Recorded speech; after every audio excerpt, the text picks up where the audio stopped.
Hi, boys and girls. I'm going to try and take notes with you today while talking you through it. So just bear with me. By the way, I hope you're having a great day. So I'm going to present the slideshow so that it will be full screen, I hope. Okay, so I want you to go to a brand new page in your math journal, and I want at the top, I want you to write common denominators, and I want you to write our goal for the day. And our goal is we will write a pair, which means two, of fractions with a common denominator.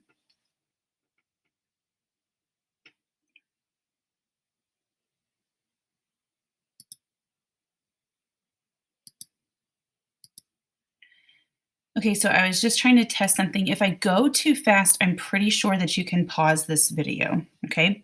All right, so the next piece of note that I would like for you to write right underneath is the definition of a common denominator. And a common denominator means that both fractions have the same number in the denominator spot. So when you find your common denominators, you are saying that both fractions have equal number of pieces, not equal number shaded, but equal number of pieces. Okay, and here I'm going to keep going. So if you still need to continue writing down the definition, just pause me and then pick up when you're finished.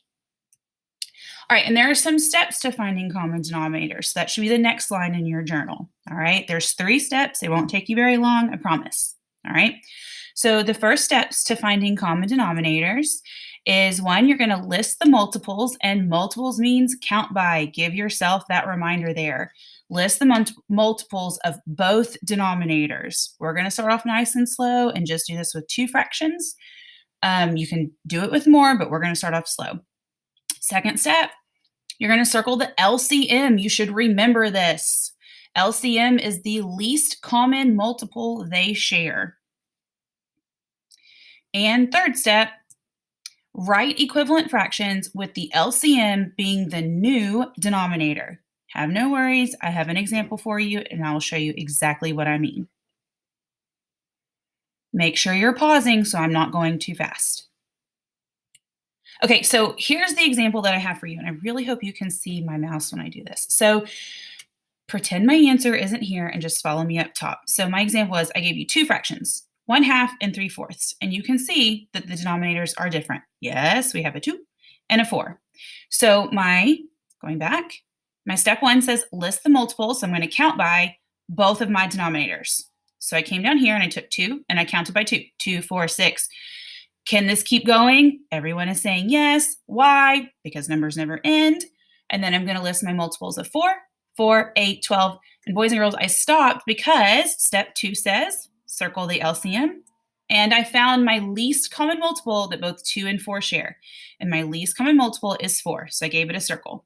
So what I'm going to do is I'm going to rewrite 1/2 and 3/4 right here. Do you see? Oopsies. Go back. Right here. Do you see it? I've got 1/2 and 3/4.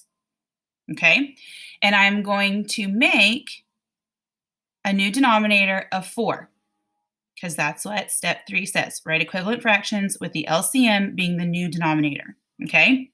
So I had to ask myself, pretend this middle part is not here.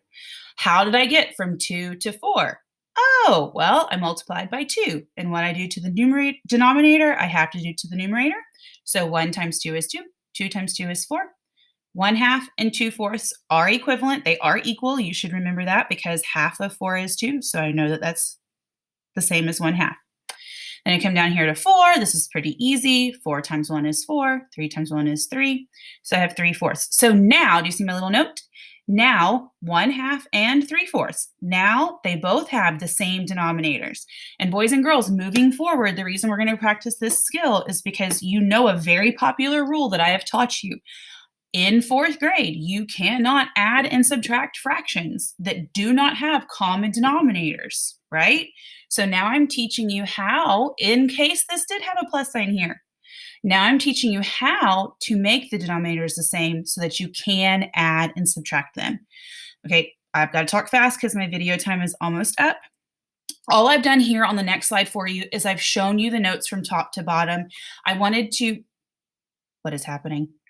I wanted to break them apart and go step by step with you because I didn't want